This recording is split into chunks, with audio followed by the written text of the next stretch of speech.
तो ठीक है, लास्ट क्लास में यानी कल के क्लास में हम लोगों ने क्या पढ़ा, पूरा सर्कुलेटरी सिस्टम पढ़ा था, जिसमें हम लोगों ने हार्ट के बारे में, हार्ट का मैकेनिज्म और ब्लड वेसल के बारे में समझ लिया था, है ना। यानी आर्टरी और वेन क्या करता है, कैसे करता है, ये हम लोगों ने पढ़ लिया था।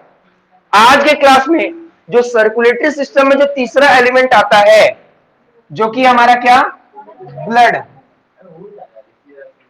है ना, जिसको हम लोग रक्त बोलते हैं, ठीक है, इसके बारे में पढ़ेंगे। ठीक है, तो ध्यान देना, ब्लड एक तरल पदार्थ है, लिक्विड पदार्थ है, जो हमारे पूरे बॉडी में बहुत अच्छी तरीके से क्या कर रहा है, मूव कर रहा है। ठीक है, ध्यान देना, इस ब्लड का जो मूवमेंट हो रहा है हमारे बॉडी में, ये एक साइंटिस्ट ने बताया था। उस साइंटिस्ट का नाम था विलियम हार्वे। विलियम हार्वे, ठीक है। विलियम हार्वे ने इस चीज को डिस्कवर किया था कि हमारे पूरे बॉडी में ब्लड का सर्कुलेशन होता है। ब्लड का सर्कुलेशन होता है, करवाता कौन है, करवाता हार्ट है ना। वो जो दिल है हमारा, यानी जो हार्ट है, वो जब पंप करेगा तो ये ब्लड एक प्लेस से बी प्लेस तक मूव करेगा। लेकिन एक प्लेस से बी प्लेस तक मूव करेगा तो वो किसी पर्टिकुलर रास्ता से ही करेगा। वो जो पाइपलाइन बना हुआ है उसी को हम लोग क्या बोलते हैं, ब्लड वेसल। ठीक है, ध्यान देना कुछ और बात, ब्लड जो होता है ना हमारे बॉडी में, उसका जो पीएच लेवल होता है वो 7.4 पीएच होता है। ठीक है, 7.4 पीएच होता है, जो कि एक तरह का बेसिक है। बेसिक, कोई पूछे ब्लड कैसा होता है, तो ब्लड हमारा बेसिक होता है। अब देखो ये वाला तुम लोग को समझने में थोड़ा दिक्कत होगा, क्यों, क्योंकि तुम लोग केमिस्ट्री का second chapter acid bases and salts नहीं पढ़े हो, है ना। एसिड्स बेसेस एंड सॉल्ट्स नहीं पढ़े हो, इसलिए थोड़ा दिक्कत हो सकता है। पढ़ोगे तो धीरे धीरे सब समझ में आ जाएगा। बस ऐसा समझ लो कि ब्लड का जो पीएच लेवल होता है, पीएच मतलब पावर ऑफ हाइड्रोजन, ठीक है, कितना होता है, 7.4। अगर 7 रहेगा तब तो वो न्यूट्रल है, ना ही एसिड ना ही बेस। 7 से ज्यादा हुआ, 7 से ज्यादा हुआ तो बन जाएगा बेस, और 7 से नीचे हुआ तो बन जाएगा एसिड। ये सारी बातें बताऊंगा, टेंशन लेने की बात नहीं है, लेकिन कब बताऊंगा, केमिस्ट्री का सेकंड चैप्टर में। अभी समझ लो कि हम लोग के ब्लड का पीएच कितना होता है, 7.4। क्यों बताया जा रहा है, हो सकता है एमसीक्यू में आ जाए, है ना, हो सकता है क्या हो जाए, एमसीक्यू में आ जाए। अच्छा, ब्लड वॉल्यूम की बात करें, है ना, ब्लड वॉल्यूम तो हम लोग को दोनों की बात करना पड़ेगा, मेल और फीमेल। ठीक है, तो मेल में जो ब्लड का मात्रा होता है, जनरली बोला जाता है 5.5 लीटर होता है। कितना होता है, 5.5 लीटर होता है, और फीमेल में ये सिर्फ 5 लीटर ही होता है। मतलब यहां पर ये मत सोचो कि भेदभाव होता है, लेकिन हो रहा है, जो भी है। 5 लीटर खून, ब्लड जो बोल सकते हैं, फीमेल में पाया जाता है, और 5.5, ये जो 0.5 मतलब आधा लीटर जो बढ़ रहा है ना, हाफ, तो वो जो लीटर है ना, वो असलियत में क्यों होता है, क्योंकि फीमेल में ना हेमोग्लोबिन की कमी होती है। हेमोग्लोबिन की कमी होती है, हेमोग्लोबिन में आयरन होता है ना, और आयरन से ही मजबूती मिलती है। इससे ध्यान देना, जनरली देखो, मैं कोई उस वे से नहीं बता रहा हूं, ध्यान से समझना, जनरली आयरन का ज्यादा मात्रा होना ही मेल को थोड़ा ताकतवर प्रोवाइड करता है, और हेमोग्लोबिन के कम होने से ही फीमेल को थोड़ा सॉफ्टनेस मिलता है ना। यानी हार्डनेस बोलते हैं ना, कि जो मेल है, मेल का शरीर एकदम हार्ड है, लोहा है, पत्थर है, जो भी बोलते हैं, तो वो क्यों बोलते हैं, क्योंकि उनमें हेमोग्लोबिन ज्यादा पाया जाता है। फीमेल को नहीं बोलते कि अरे ये तो बहुत कोमल है, राजकुमारी है, ऐसा टाइप, है ना। तो क्यों ऐसा बोलते हैं, जनरली ऐसा नहीं है, वो लोग भी लड़ाई करेंगे तो 2-3 फाइट दे ही दे देंगे, लेकिन उनमें भी क्या होता है, हेमोग्लोबिन की थोड़ी सी कमी होती है, जिसके कारण वो लोग थोड़े से कमजोर टाइप होते हैं, है ना। एग्जाम्पल के तौर पे मान लो कि कोई ऐसा पर्सन, है ना, एक फाइट लड़का को देता है और वही एक फाइट लड़की को देता है, तो लड़की ज्यादा रोएगी लड़के के मुकाबले। ठीक है, रोने का मतलब इमोशनल नहीं, दर्द के हिसाब से देखा जाएगा, है ना, दर्द के हिसाब से देखा जाएगा, तो क्या देखा जाएगा कि फीमेल के पास थोड़ा सा ताकत के रूप में देखा जाए तो थोड़ा कम होता है। ठीक है, ये बेसिक बॉडी के अंदर का पार्ट है। ठीक है, और भी ऐसा कोई कारण है जिसके कारण हेमोग्लोबिन की कमी होती है, जो कि तुम लोग रिप्रोडक्शन में पढ़ोगे।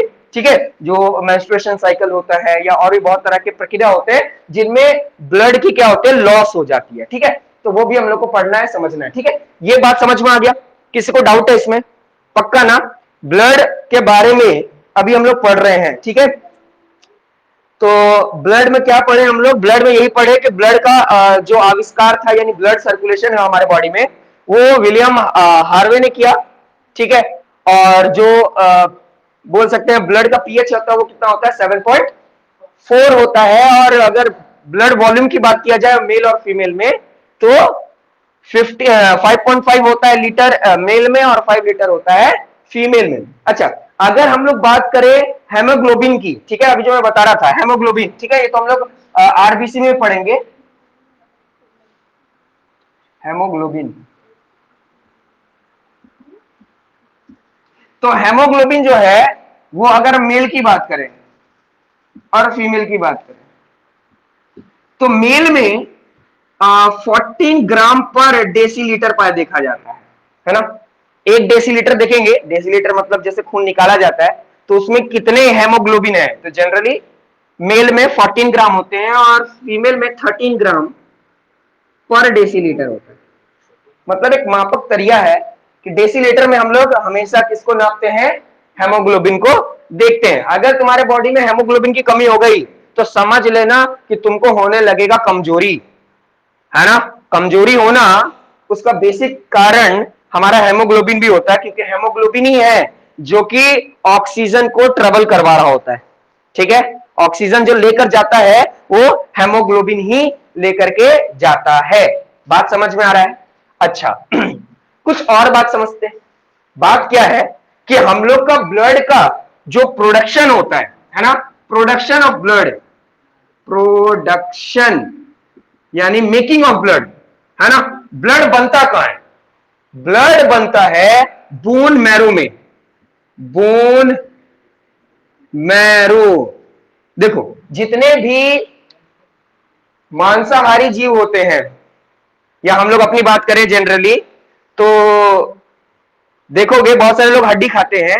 हड्डी के अंदर जो होता है उसको ऐसे ठोक ठोक के, है ना? समझदार होंगे तो बहुत अच्छे से पता होगा। ठीक है, तो वो अंदर से निकाल निकाल कर जो खाते हैं, तो अंदर क्यों निकाल रहे हैं? अंदर से बोन मैरो ही निकाल रहे हैं। बोन मैरो ही ऐसा तत्व होता है जो कि ब्लड को फॉर्मेशन करने में मदद करता है, बोन में ब्लड को बनाने में मदद करता है। बोन मैरो कहां होता है? जैसे हड्डी है ना, हड्डी के अंदर छेद है, तो अंदर जो छेद है, जो मैट्रिक्स है ना, उस मैट्रिक्स को ही हम लोग बोलते हैं बोन मैरो। वहीं पर हम लोग का ब्लड का प्रोडक्शन होता है, वहीं पर हम लोग का ब्लड का प्रोडक्शन होता है। समझ में आ गया? अब यहां पर क्वेश्चन ये होता है कि सर ठीक है, ये मानते हैं कि प्रोडक्शन ऑफ ब्लड जो होता है वो बोन मैरो में होता है, लेकिन बच्चों में जो इन्फेंट है, इन्फेंट तो फिर भी हम बहुत ज्यादा बोल दिए, जो कि मां के गर्भ में है ना, मां के गर्भ में है, जो पेट में बच्चे हैं, उनमें ब्लड कैसे बनता है? क्योंकि अभी तो वहां पर उसका हड्डी पूरी तरीके से बनता ही नहीं है। देखो उनका तो हड्डी बहुत लचीला होता है। जब सोचो वो जीवन में आ जाता है ना, तभी अगर तुम देखोगे 2 महीना का, 3 महीना का, 6 महीना, 9 महीना का तक का बच्चा को देखोगे तो उसका हड्डी बहुत ही कमजोर होता है। जब हड्डी बहुत ज्यादा कमजोर होता है तो वहां पर उसका प्रोडक्शन नहीं हो सकता ब्लड का, है ना? तब मेनली जो बात किया जाए कि पेट के अंदर उसका ब्लड कैसे बनता है, तो उसके अंदर ब्लड बनाने का काम किसका? जो कि पेट के अंदर है बच्चा, ठीक है, वहां पर ब्लड का फॉर्मेशन करता है लीवर। ध्यान देना, ठीक है, एग्जाम में नहीं पूछेगा कहां का है, 10 क्लास के, लेकिन हायर में पूछा जा सकता है, मैं इसलिए बता दे रहा हूं तुम लोगों को। ठीक है, 10 में नहीं पूछेगा ये सारी चीजें, ठीक है, सिर्फ समझने के लिए, नॉलेज के लिए मैं पहले बता दे रहा हूं। ठीक है, तो ये बातें समझ में आ गई। ठीक है, ये सिर्फ समझाने के लिए था कि बच्चों में जो अभी पेट के अंदर है बच्चा, उसमें ब्लड कहां बनता है?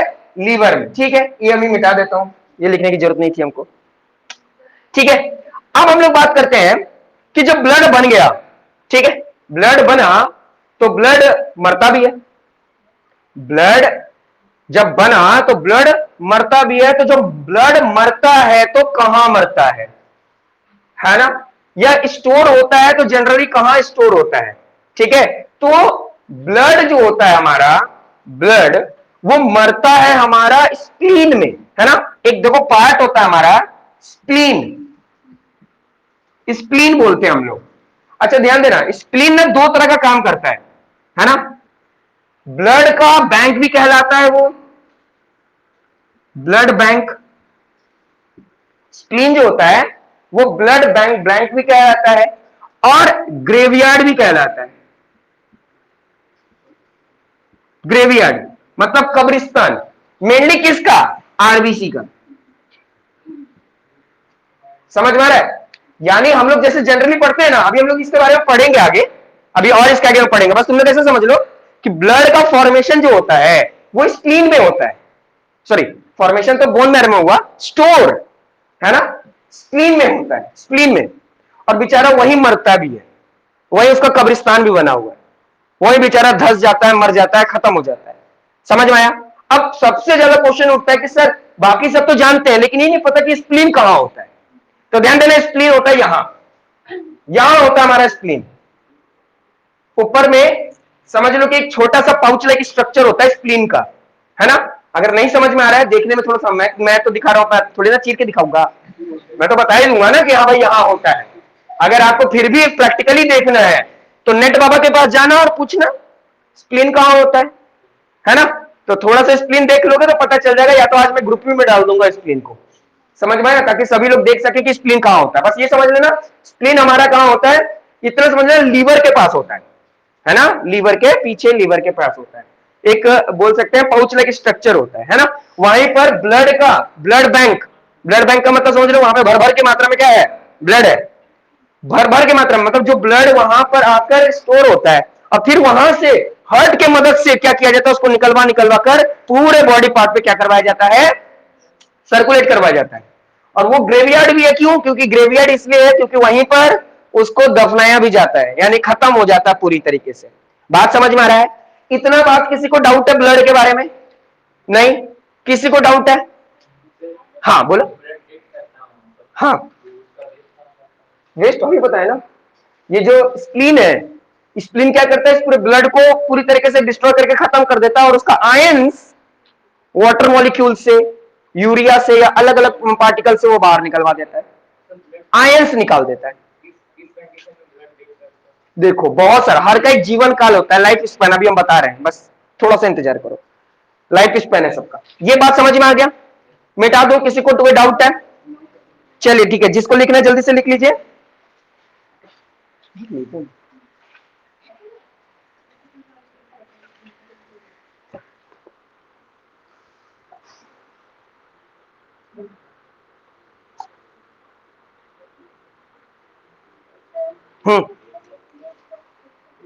पावर ऑफ हाइड्रोजन,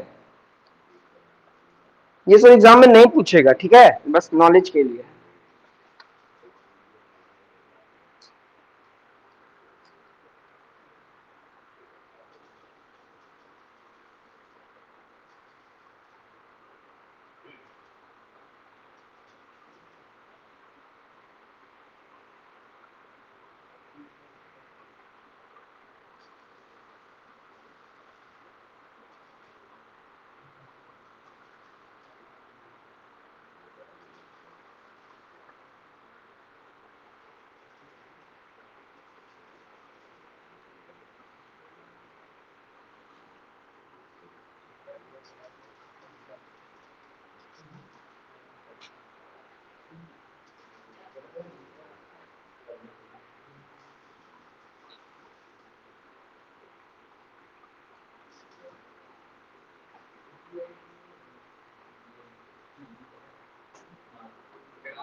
वो बनते रहेगा, हाँ, लेकिन वॉल्यूम उतना ही रहेगा हमारा, ब्लड का वॉल्यूम उतना, वो देखते रहता है कि हमको इतना ही चाहिए, उससे ज्यादा नहीं। ऐसा नहीं भर भर के पूरा पानी पानी कर दे, है ना, ऐसा नहीं करेगा वो, एकदम उसी हिसाब से बनाता है। लेकिन ब्लड बनाने में तो बहुत ज्यादा मेहनत लगता है हमारे पूरे बॉडी को।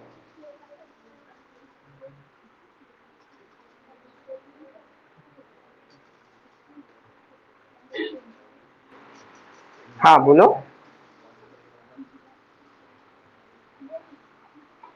7.4 जो पीएच है, ये ब्लड का पीएच लेवल है, मतलब वो बेस सॉल्यूशन का होता है, मतलब बेसिक होता है। और ये बेसिक क्या है, कैसा है, ये तुमको केमिस्ट्री के सेकंड चैप्टर में अच्छे से समझ में आ जाएगा। बस तुमको इतना समझ लो कि अगर एग्जाम में पूछेगा what is the pH of blood, तो आपको लगाना है 7.4 which is basic in nature.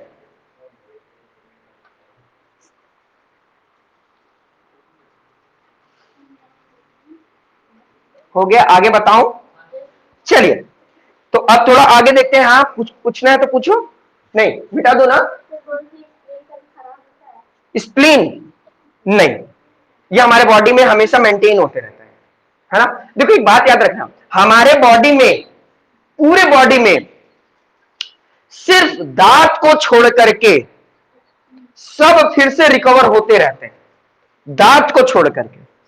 अगर दांत खराब हो गया तो उसको मेंटेन नहीं किया जा सकता, वो टूट जाएगा, निकल जाएगा, सड़ जाएगा, उसको नहीं। उसके अलावा बॉडी में हर चीज अपने आप बिना दवा के रिकवर करने की ताकत होती है, वो अपने आप रिकवर किया जाता है, समझ में आया, लेकिन अपने ताकत से, ठीक है। और दांत को तो वो छोड़ ही देता है, टीथ को छोड़ ही देता है कि ना बाबा मेरे से नहीं होने वाला, समझ में आ गया। चलिए ये मिटा देता हूं, अब आगे पढ़ते हैं। अब हम लोग पढ़ेंगे फंक्शन ऑफ ब्लड, कि ब्लड का फंक्शन क्या है, ठीक है, क्या कार्य है ब्लड का, ठीक है। फंक्शन ऑफ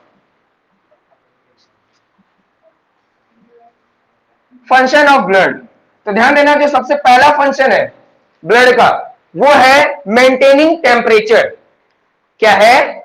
मेंटेनिंग टेम्परेचर, यानी हमारे बॉडी में ब्लड ही है जो हमारे ब्लड जो है वो हमारे बॉडी में टेम्परेचर को मेंटेन कर रहा है। किसको मेंटेन कर रहा है? मेंटेन टेम्परेचर,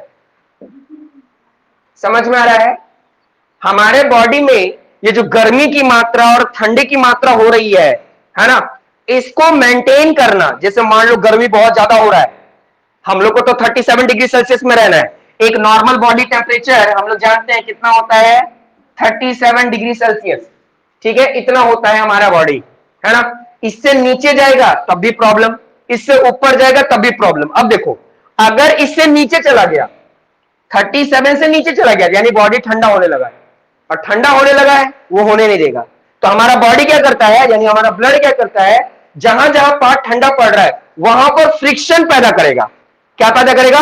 फ्रिक्शन, मतलब उसको हिलाएगा, है ना, उसको क्या बोल सकते हैं, शेक करेगा। क्योंकि शेक करने से क्या होगा, फ्रिक्शन पैदा होगा, और फ्रिक्शन पैदा होने से क्या होगा, टेम्परेचर फिर अपनी जगह पर आ जाएगा। समझ में आ रहा है। अब क्या होगा, जब टेम्परेचर बढ़ जाएगा, तो टेम्परेचर बढ़ने का मतलब गर्मी, तो टेम्परेचर बढ़ने से क्या करेगा, वो हमारे स्किन के पोर्स को खुलवाएगा।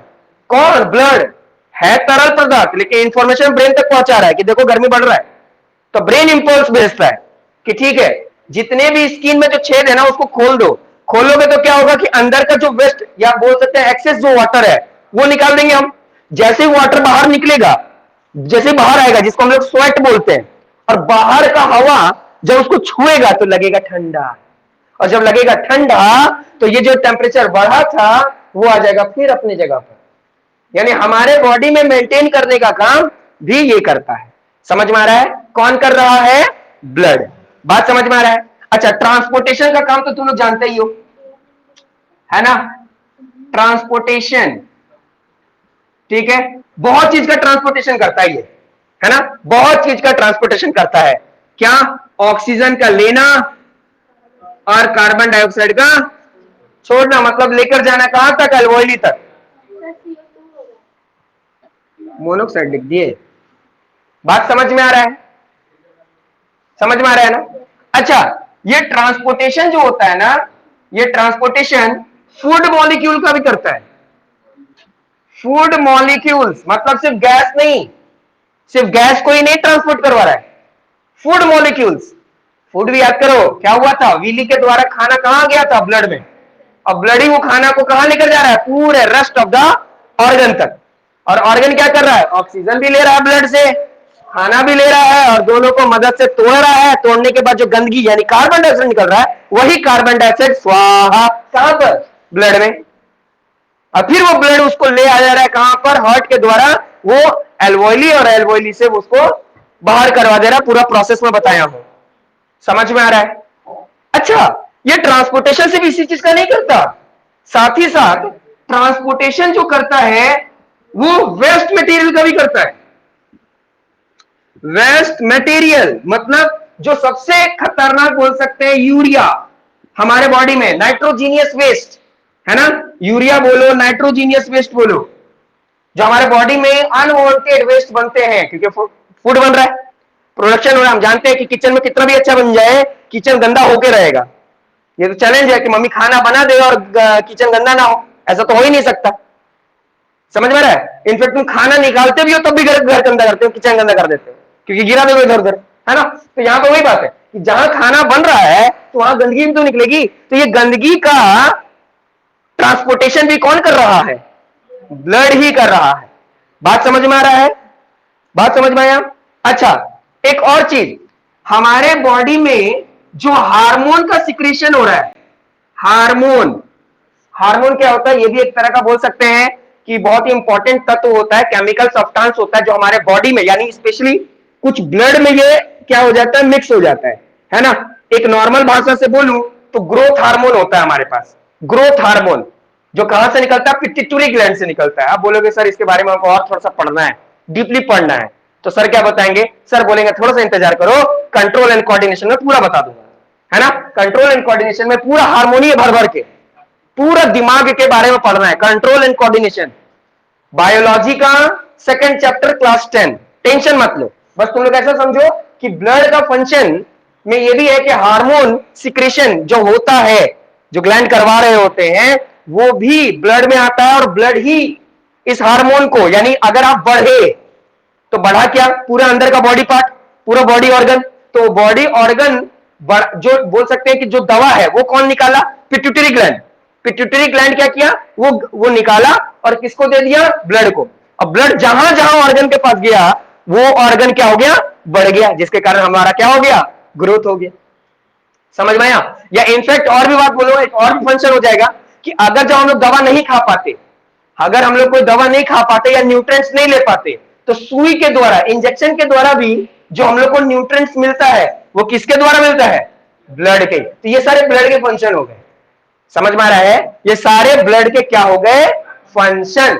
समझ में आ रहा है? क्लियर है? डाउट है किसी को? चलिए, लिखना है तो लिख लीजिए जल्दी से। मैं पूरे स्टेटमेंट लिखवा दूं क्या, बोलो तो स्टेटमेंट लिखवा दूंगा। लिखो स्टेटमेंट। हाँ, स्टेटमेंट नहीं, हाँ ये बस देखो हम बता रहे हैं, यहां तो बोर्ड में तो सिर्फ नोट्स के रूप में बताऊंगा ना, नोट्स का भी नोट्स बनेगा बोर्ड में, बोर्ड में तो नोट्स का भी नोट्स बनेगा।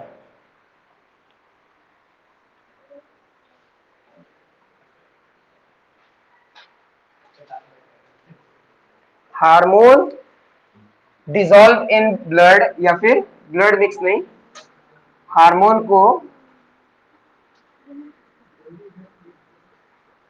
ट्रांसपोर्टेशन ऑफ हार्मोन,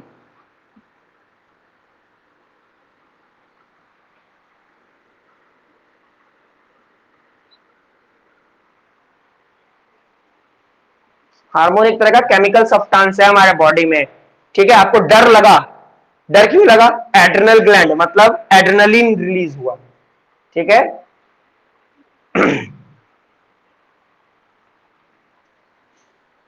प्रत्याशा तुमको समझ में आ रहा है? ठीक है, और भी कोई कनेक्टेड है क्या? ठीक है,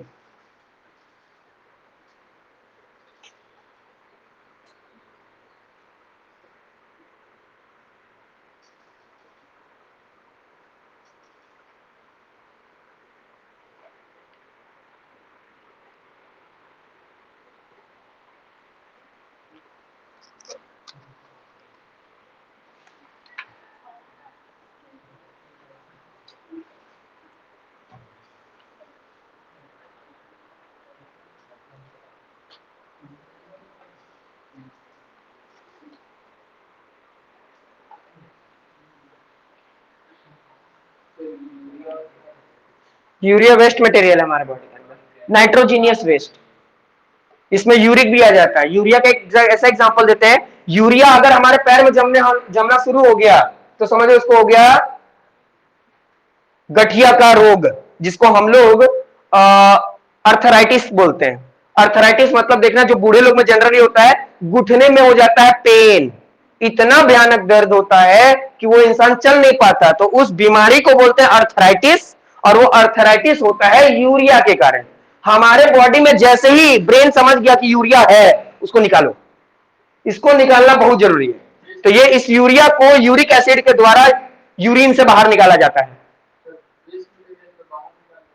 हाँ, उसको बाहर निकाल दिया जाता है। लेकिन अगर जम गया किसी कारण से, वो नहीं निकल पाया, नहीं जी निकल पाया, तो वो तो प्रॉब्लम क्रिएट करेगा। अब प्रॉब्लम हम लोग को क्या, दर्द के रूप में तो प्रॉब्लम लोग समझते हैं, तो वो दर्द होने लग जाता है। अब कुछ बोलेंगे कि सर अभी तो आप बताए थे कि एक हमारे बॉडी में वो जम जाता है लैक्टिक एसिड, उससे दर्द होता है। तो ध्यान देना, लैक्टिक एसिड जो होता है वो जमता है कहां पर है, वो हमारे मसल सेल पे जमता है ना, इस बात को याद रखना। चलिए मिटा दो इसे, आगे सबको समझ में। चलिए ब्लड के बारे में और आगे देखते हैं, फंक्शन देखिए। अब टाइप्स ऑफ ब्लड देखते हैं, टाइप्स ऑफ ब्लड।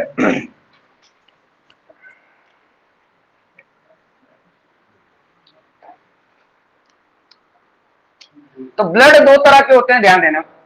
ब्लड के जो कंपोजिशन है, वैसे कंपोजिशन ऑफ ब्लड बोलना चाहिए, ठीक है, कंपोजिशंस ऑफ ब्लड, ठीक है। तो ध्यान देना, जो कंपोजिशन ऑफ ब्लड देखा जाए, तो ब्लड जो है एक प्लाज्मा से बना हुआ है, जिसको हम लोग ब्लड प्लाज्मा बोलते हैं। नहीं, कंपोजिशन मतलब बना क्या चीज से, ब्लड प्लाज्मा, ठीक है। और एक होता है ब्लड सेल, ब्लड सेल्स। अच्छा, सेल नहीं बोलना चाहते तो क्रॉप्स्यूल बोल सकते हैं,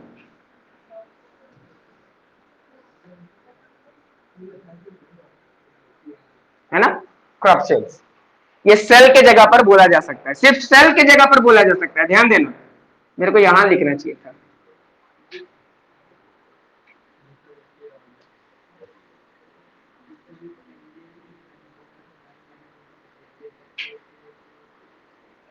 ठीक है, ब्लड सेल बोलो या ब्लड क्रॉप्स्यूल बोलो, ठीक है। अब ध्यान देना, अगर अगर मैं दोनों की बात करूं पहले, तो पूरे ब्लड जो है हमारा, जो हम लोग ब्लड सोचते हैं कि हमारा ब्लड जो तरल पदार्थ है, तो 60% होता है प्लाज्मा, 60% जो होता है वो होता है प्लाज्मा, और 40% जो होता है वो होता है ब्लड सेल। पहले समझ लो, उसके बाद लिखने का मौका दूंगा, ठीक है, पहले समझ लो क्योंकि समझना बहुत जरूरी है।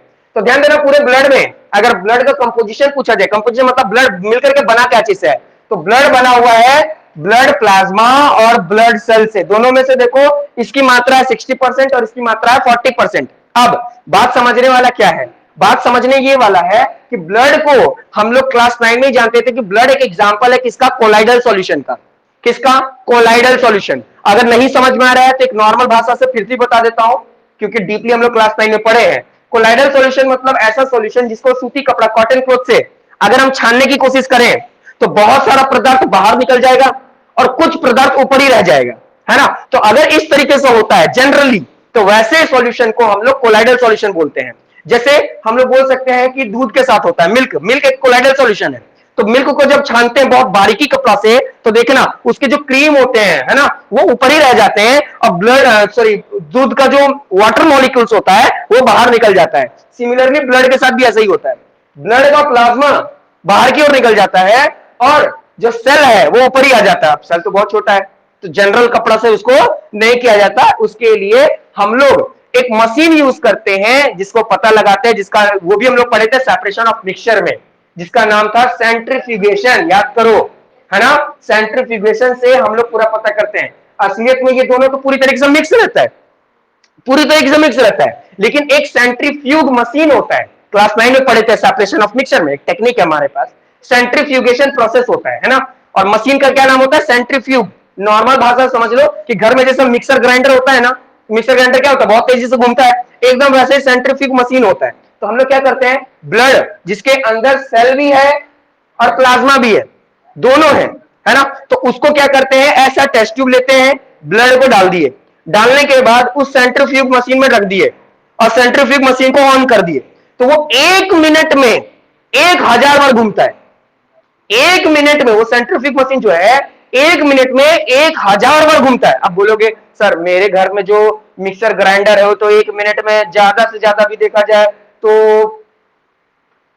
150 बार घूमता होगा 1 मिनट में। हाँ लेकिन ध्यान देना, वो जो मिक्सर है वो घर वाला मिक्सर है, ये जो है वो सेंट्रीफ्यूग है, उसको मिक्सर नहीं बोलते हैं, ठीक है। तो ये क्या करता है, बहुत तेजी से क्या करता है, घूमता है, बहुत तेजी से, इतना तेजी से घूमता है कि इसके जो मॉलिक्यूल्स होते हैं ना वो अलग हो जाते हैं। समझ में आ रहा है, ये जो सेल होता है ना वो नीचे डिपोजिट हो जाता है और जो प्लाज्मा होता है ना थोड़ा सा ऊपर आ जाता है ना, सेल्स आ जाते हैं नीचे और प्लाज्मा थोड़ा आ जाते हैं ऊपर।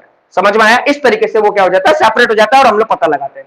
अच्छा अब हम लोग पता कर लिए क्या कि ब्लड ब्लड देखो जो तरल पदार्थ है ये हमारा सेल है, ध्यान देना, सेल जो हम लोग नॉर्मली पढ़े हैं सेल है ना, वही है ये सेल, ठीक है, ब्लड सेल। और ये प्लाज्मा, यानी असलियत में ब्लड को लिक्विड बनाने का काम यही करता है, ब्लड को लिक्विड बनाने का काम प्लाज्मा का ही है। यानी अगर आप खून को देख रहे हो तो उस खून में आप सेल को तो बहुत कम ही छू रहे होगे, जो सबसे ज्यादा मात्रा में वो तरल पदार्थ छू रहे हो वो आपका प्लाज्मा है। कोई ऑब्जर्व किया होगा शायद कि अगर ब्लड को अपना ले ले और कुछ देर बाद उसको ऐसे से अपने हाथ में अगर घुमाए तो एक चिपचिपा सा महसूस होगा, चिपचिपा सा, वो चिपचिपा सा महसूस प्लाज्मा के कारण होता है, वो प्लाज्मा के कारण होता है ना। और सिर्फ प्लाज्मा अगर तुम्हारे शरीर से निकल रहा है, वैसे निकलता तो नहीं है, तो वो देखना थोड़ा पेल येलो कलर का निकलता है। कौन से कलर का, पेल येलो, यानी हल्का पीला कलर का होता है ना, हल्का पीला कलर का होता है प्लाज्मा।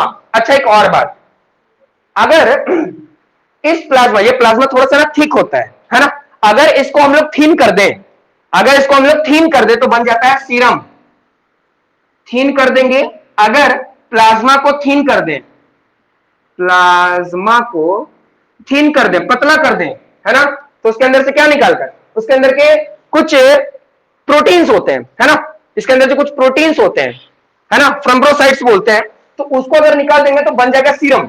और असलियत में जो हम लोग पता लगाते हैं ना कि उस पर्सन को बीमारी है, ब्लड चेक करते हैं, बोलता है ना ब्लड चेक करते हैं, तो वो सीरम चेक करते हैं, ना कि प्लाज्मा चेक करेगा।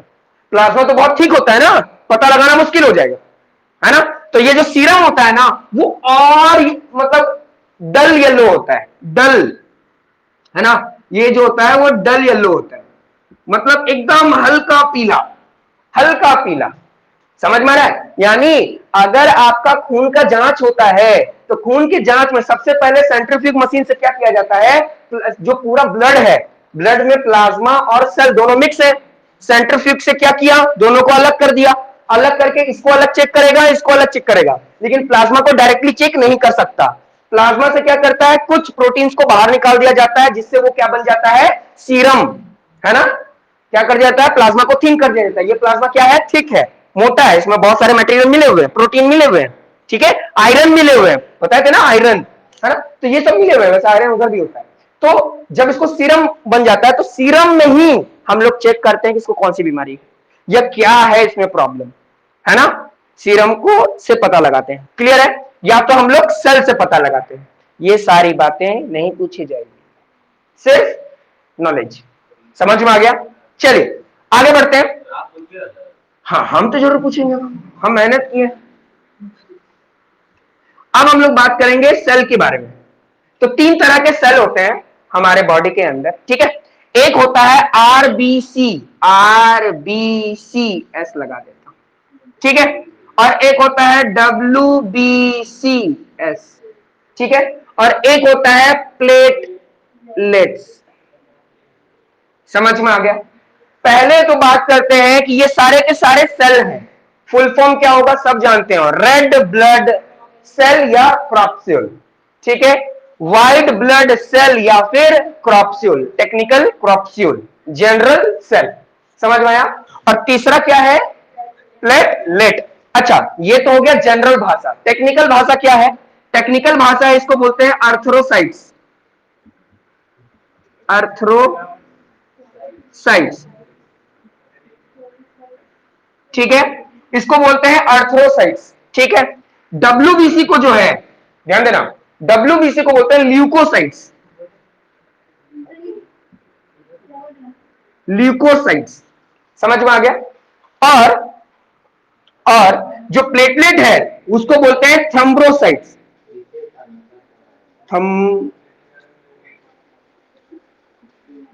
थ्रोम्बोसाइट्स है ना?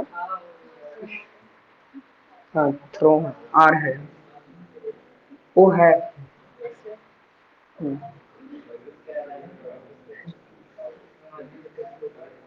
समझ में आ रहा है? समझ में आ रहा है? प्रत्याशा तुमको समझ में आ रहा है? ठीक है, तो कहने का मतलब कंपोजिशन में ध्यान देना कि हम लोग अभी सेल के बारे में पढ़ रहे हैं। सेल तीन तरह का हो गया, आरबीसी, डब्ल्यूबीसी और प्लेटलेट, ठीक है। तो आरबीसी को क्या बोलते हैं हम लोग? अर्थ्रोसाइट्स, ठीक है। डब्ल्यूबीसी को बोलते हैं ल्यूकोसाइट्स और प्लेटलेट को हम लोग बोलते हैं थ्रोम्बोसाइट्स। अब तीनों का वर्क समझो और पहले तीनों का ये समझो कि ये करते क्या है। तो पहले ये देखो, इसका लाइफ स्पेन बताऊंगा। लाइफ स्पेन, ठीक है। लाइफ स्पेन मतलब कि ये जो है ना वो 120 दिन तक जिंदा रहता है। 120 दिन, ठीक है। इसका जो लाइफ स्पेन होता है वो क्या होता है? 120 दिन। अच्छा, इसका क्या होता है? 4 से 5 दिन, ठीक है। 4 से 5 दिन जो होता है वो होता है, या जनरली इसका ना एक दिन भी लाइफ बेचारे का स्पेन होता है। बेचारा क्योंकि लड़ाई झगड़ा में ज्यादा रहता है, तो लड़ कट मर वही तो होता है लोग में, है ना। और ये होता है 5 से 9 दिन तक, ठीक है। ये होता है, ये हो गया लाइफ स्पेन, जीने का समय, ठीक है। ये इसका जीने का इतना पे उसका बुढ़ापा आ जाता है ना। बुढ़ापा आ गया तो बेचारे को जाना है, ठीक है। हाँ, बॉडी में बनते रहते हैं, ठीक है। अब हम बात करेंगे कहा? अब हम लोग बात करेंगे कि ये तीनों में काउंट कितना होता है, मतलब हमारे बॉडी में कितना होता है। तो आरबीसी जो होता है वो 50 लाख होता है हमारे, 50 लाख, ठीक है। और डब्ल्यूबीसी जो होता है वो हमारे में होता है 10,000, है ना, ठीक है। हाँ, ये अप्रोक्स है, सब अप्रोक्स है, ठीक है, एकदम 100% नहीं समझो। और ये क्या है? हमारे होता है 2 लाख, ठीक है। 2 लाख तक क्या होता है? हमारा प्लेटलेट होता है, ठीक है। 10,000 तक हमारा क्या होता है? डब्ल्यूबीसी होता है। और अब आरबीसी जो होता है वो हमारा होता है 50 लाख, क्योंकि सबसे ज्यादा यही काम करता है। अच्छा, कुछ और बात, क्या बात? जो सबसे और बात है इंपॉर्टेंट समझने के लिए, वो क्या होता है कि आरबीसी आर क्यों है, यानी रेड क्यों है? क्योंकि इसमें होता है हेमोग्लोबिन। क्या होता है इसमें? हेमोग्लोबिन। हेमोग्लोबिन जो होता है वो रेड पिगमेंट का होता है। हेमोग्लोबिन कैसा होता है? रेड पिगमेंट का होता है, इसलिए पूरा का ये रेड होता है। और ये रेड हुआ तो ये रेड किसमें मिला हुआ है? प्लाज्मा में मिला हुआ है, इसलिए पूरा का पूरा खून हम लोग को लाल कलर का दिखता है। सिर्फ इसके अंदर ही पाया जाता है, समझ में आ रहा है? सिर्फ हेमोग्लोबिन इसी में पाया जाता है, और हेमोग्लोबिन ही है जो ऑक्सीजन को ट्रेवल करवा रहा है। हेमोग्लोबिन के कारण ही क्या हो रहा है? ऑक्सीजन ट्रेवल हो रहा है। और ऑक्सीजन और हेमोग्लोबिन में ही क्या है? आयरन भी है, समझ में आ रहा है? आयरन भी उसी में ही है। अगर हेमोग्लोबिन की कमी हो गई तो प्रॉब्लम होने लग जाता है। इसलिए भर भर की मात्रा में फिर उसको चुकंदर, है ना, बीट रूट खाना पड़ता है ना, अनार खाना पड़ता है, और बहुत सारे ऐसे मटेरियल्स हैं जो कि, या आंवला का जूस पीना पड़ता है, ठीक है, या गिलोय का जूस बोल सकते हैं, पीना पड़ता है। तो ये बात समझ में आ गया। तो अब इन तीनों का वर्क क्या है, वर्क देख लेते हैं। तो ध्यान देना, करेला का जूस, करेला का जूस होता है कि ब्लड को प्यूरिफिकेशन की तरह से, ठीक है। अब ध्यान देना, अब मैं बता देता हूं थोड़ा वर्क के बारे में, ठीक है। ध्यान देना, इसका जो मेनली काम होता है ये ट्रांसपोर्टेशन का काम होता है। ट्रांसपोर्टेशन, तो भाई ट्रांसपोर्टेशन क्या चीज का? फूड मटेरियल, ऑक्सीजन, जनरली क्या बोल सकते हैं? ऑक्सीजन का। ट्रांसपोर्टेशन करता है क्या चीज का? ऑक्सीजन का। अच्छा, इसका क्या काम है? इसका सिर्फ मारधाड़ करने का काम है, मतलब फाइटिंग अगेंस्ट जर्म्स, है ना। सिर्फ ये क्या करता है? फाइटिंग अगेंस्ट जम्स, ठीक है। और तीसरा इसका क्या काम है, इसका काम है ब्लड क्लोटिंग का, ब्लड क्लोटिंग का, यानी ब्लड को रोकने का काम इसका होता है, क्योंकि कहीं कट गया तो खून बहुत ज्यादा मात्रा में निकल जाएगा। हमारे बॉडी में 4.4 लीटर ही वाटर सॉरी ब्लड है, 4.4 ही है। तो अगर कहीं कट गया, पाइप कहीं कट गया, तो पूरा पानी बह जाएगा, बर्बाद हो जाएगा पानी, है ना। तो उस पानी को पूरी तेजी से ना निकले, तो नल बंद करने का काम इसका है। समझ में आ रहा है? किसका? प्लेटलेट का, थ्रोम्बोसाइट्स का। अगर ये ज्यादा बन गया तो उस पर्सन का खून ही नहीं निकलेगा, बेचारा दबा दबा के परेशान कि निकल निकल, है ना। और कम हो गया तो एक बार कटा तो एकदम जैसे लगेगा कि नहर बह रहा है ना, बाढ़ आ गया, वैसा हो जाएगा। बाढ़ तो नहीं आ सकता 4.5 मीटर में, क्या, ठीक है। तो कहने का मतलब ये इसका फंक्शन हो गया। तो मेनली क्या हो गया, आरबीसी का काम है ट्रांसपोर्टेशन करवाना ऑक्सीजन को, किसके मदद से? हेमोग्लोबिन के मदद से। और हेमोग्लोबिन जो होता है वो लाल कलर का होता है, इसलिए पूरा का पूरा खून ही लाल कलर कहला जाता है। समझ में आया? और ये लाल होता है और ये मिला होता है किसमें? प्लाज्मा में, इसलिए पूरा का पूरा ब्लड कैसा दिखता है हम लोगों को? रेड कलर का दिखता है। बात समझ में आ गया? इसका काम क्या है? ट्रांसपोर्टेशन का। क्लियर है? कितना होता है, कहां होता है, ये सब समझ में आ गया। अच्छा, दूसरा जो है डब्ल्यूबीसी, ये फाइटिंग अगेंस्ट जम्स, जम्स से लड़ने में काम करता है। और तीसरा क्या है? प्लेटलेट, प्लेटलेट मतलब खून को थक्का बनाना, रोकने में काम आता है। समझ में आया? अच्छा, एक और बात ध्यान देना, कुछ इसका बात किया जाए तो ये ना सर्कुलर इन शेप का होता है, डिस्क लाइक स्ट्रक्चर, है ना, डिस्क लाइक स्ट्रक्चर होता है इसका, है ना। पहले बात तो क्या, डिस्क लाइक स्ट्रक्चर होता है किसका? आरबीसी का। आरबीसी का डिस्क लाइक स्ट्रक्चर होता है, मतलब गोल, मतलब लड्डू ले लो, है ना, लड्डू ले लो और लड्डू को लेकर दोनों तरफ आगे पीछे दबा दो, तो वो कैसा बन जाएगा? वो बन जाएगा तुम लोगों का पेड़ा, पेड़ा जैसा बन जाएगा, है ना। तो पेड़ा लाइक स्ट्रक्चर होता है किसका? आरबीसी का। अच्छा, एक और बात ध्यान देना, जो आरबीसी होता है उसका शेप तो समझ गए, लेकिन एक जो अभी बात बता रहा हूं बहुत ध्यान से समझना, बहुत ध्यान से समझना, कि आरबीसी के पास, ध्यान देना, आरबीसी के पास क्या क्या नहीं होता? न्यूक्लियस नहीं होते आरबीसी के पास। मैं ऊपर वाला मिटा देता हूं, ठीक है, क्योंकि अब जगह पूरा भरता चला जा रहा है। आरबीसी के पास न्यूक्लियस नहीं होते। क्या नहीं होते? न्यूक्लियस नहीं होते। अच्छा, न्यूक्लियस नहीं होते, और इसके पास ना सुसाइडल बैग, यानी किसको बोलते हैं सुसाइडल बैग? एक सेल ऑर्गेनेल्स होता है जिसको हम लोग बोलते हैं लाइसोसोम्स, ठीक है। लाइसोसोम्स भी इसके पास नहीं होता। ये तो सेल है ना, ये तो सेल है, सेल है तो इसके मतलब सेल ऑर्गेनेल्स होंगे, लेकिन इसके अंदर ना ही ब्रेन होता है, ना ही ब्रेन होता है, और ना ही ल्यूको लाइसोसोम्स होता है, ना ही लाइसोसोम्स होता है। तो अब जब लाइसोसोम्स नहीं है, तो इसका जब ब्लड मरा, मतलब इसके सेल मरे, खराब हुए, तो हम लोग पढ़े थे क्लास 9 में कि लाइसोसोम्स क्या होता है, जो जो सेल खराब हो जाते हैं या मर जाते हैं तो उसको खा के खत्म कर देना, है ना, स्कैवेंजर्स की जैसा काम कर देना, है ना, डेड और डिके को खा के पचाकर खत्म कर देना, वो काम करता है कौन? लाइसोसोम्स। कहां पर? सेल के अंदर। सेल में जो मरे हुए सेल हैं, खराब सेल है, उसको खाने का काम लाइसोसोम्स करता है, खत्म कर देने का काम वही करता है। तो क्योंकि आरबीसी में, आप ध्यान देना, क्योंकि आरबीसी में ना ही न्यूक्लियस होता है ना, और ना ही लाइसोसोम्स होता है, तो इसके मरे हुए सेल्स को ये लोग खा नहीं सकता, ये वहां पर खत्म नहीं होता, इसलिए इसको कौन ले लेता है? स्प्लीन। कौन ले लेता है? स्प्लीन। और स्प्लीन में इसको मार दिया जाता है, दफना दिया जाता है, खत्म कर दिया जाता है। कहां पर? स्प्लीन में, है ना। लेकिन ध्यान देना, जो डब्ल्यूबीसी है ना, इसमें न्यूक्लियस भी होते हैं और इसमें न्यूक्लियस है, मतलब लाइसोसोम्स भी होते हैं। तो होते हैं तो बेचारे अगर खराब हुए डब्ल्यूबीसी, जैसे 4 या 5 दिन में खराब हो गए, उससे पहले ये तो कभी कभी घंटे तक ही रहता है, तो ये मरते हैं तो उसी समय इसका लाइसोसोम्स खाकर वहीं पर खत्म कर देता है, पूरा सफाचट।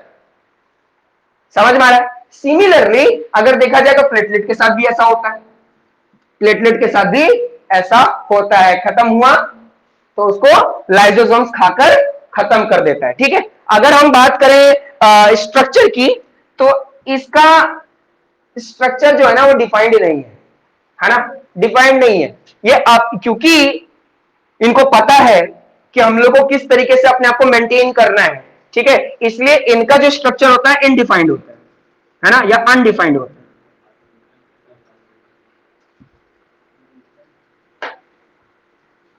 ठीक है, ये भी वही है, अनडिफाइंड, दोनों अनडिफाइंड होता है। ठीक है, यानी दोनों का स्ट्रक्चर जो होता है वो पूरी तरीके से अपने हिसाब से ये लोग चेंज करते रहते हैं, है ना, वो लोग चेंज कर सकते हैं क्योंकि न्यूक्लियस है, बॉडी को स्ट्रक्चर को चेंज करने में मदद करवा दिया जाएगा। लेकिन इसमें ऐसा कुछ नहीं होता, है ना, ये लोग अपने हिसाब से चेंज नहीं होते क्योंकि इसमें न्यूक्लियस भी नहीं है और क्या नहीं है, लाइसोसोम्स भी नहीं है। बात समझ में आ रहा है कि नहीं आ रहा है? बात समझ में आया? कोई डाउट है इसमें? कोई डाउट नहीं है ना?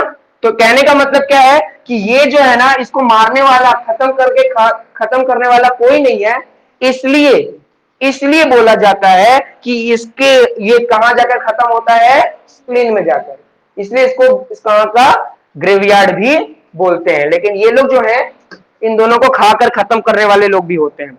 काउंट कितने होते हैं ये बता दिया, लाइफ स्पैन कितने होते हैं ये बता दिया, है ना, उसके टेक्निकल नेम क्या है वो बता दिया, उनके वर्क क्या है, जो सबसे इंपॉर्टेंट वर्क क्या है वो बता दिया, है ना। असलियत में देखोगे ना तो WBC के अंदर ना 3 तरह के और भी पार्ट आते हैं, है ना। जनरली एक आते हैं एंटीबॉडीज। WBC कोरोना के नाम पे ना बहुत अच्छे से समझे होगे, है ना, WBC के बारे में बहुत अच्छे से समझे होगे, है ना। तो WBC में बनता है एंटीबॉडीज। तो एंटीबॉडीज का क्या काम होता है, ये WBC के अंदर होता है, ध्यान देना, WBC के अंदर होता है एंटीबॉडीज। इसका काम क्या है, जैसे ही कोरोना आया तो एंटीबॉडीज को पता चल जाता है कि भाई कोरोना आया।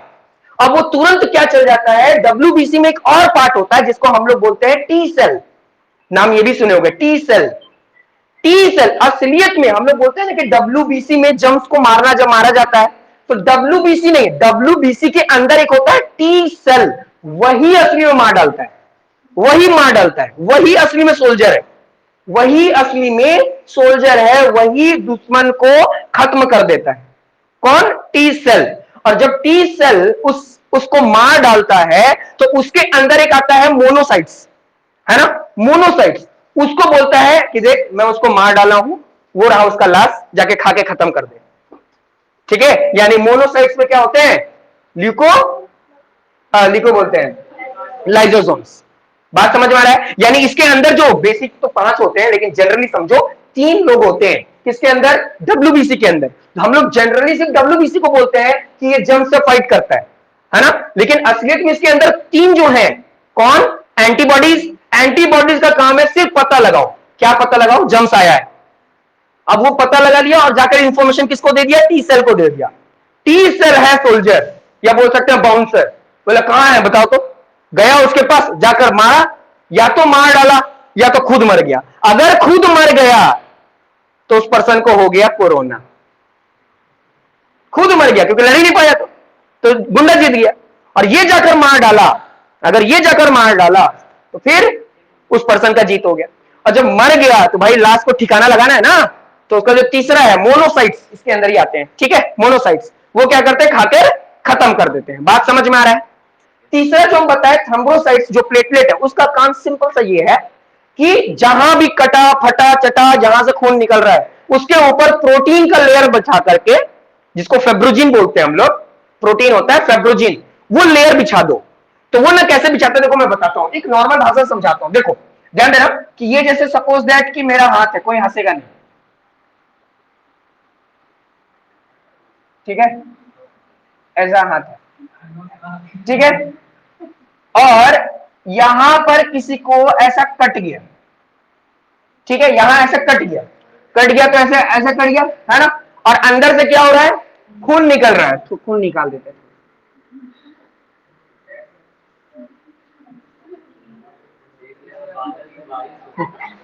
तो वही है ना, बारिश तो हो रहा है। अब क्या होगा, खून लगातार निकल रहा है, तो अब ये थ्रोम्बोसाइट क्या करता है, पहले 4 मिनट इंतजार करता है।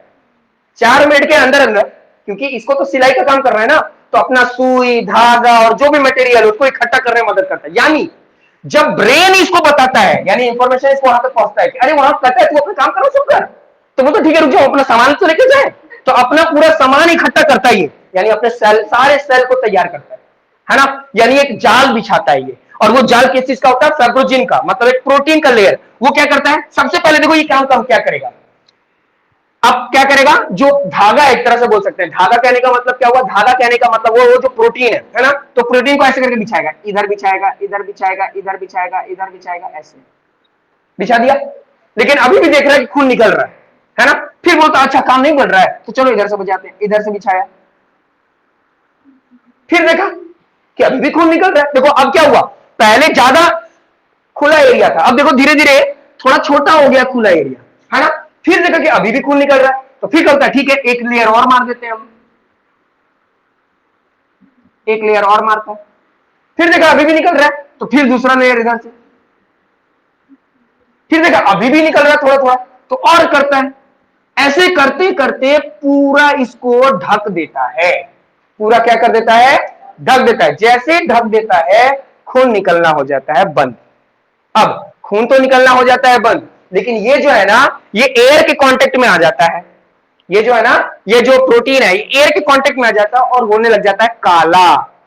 क्या होने लगता है, काला, ये होने लग जाएगा क्या, काला होने लगेगा, ऊपर थोड़ा टाइट सा स्ट्रक्चर बन जाएगा, है ना। फिर बहुत सारे लोग क्या करते हैं उसको निकालकर, जैसे निकालते हैं तब तक पता चला कि अंदर हुआ नहीं, जैसे निकाला फिर खून निकलने लग गया तो बंद कर देते हैं, करे हम तो गलती कर दिए, फिर थोड़ा इंतजार करेंगे, फिर कुछ महीने बाद जब देखेंगे कि सही में पूरा हो गया तब वो ऑटोमेटिक निकल जाता है और नीचे में थोड़ा सा व्हाइटिश जैसा हो जाता है। ये किसके कारण, फाइब्रोजन के कारण।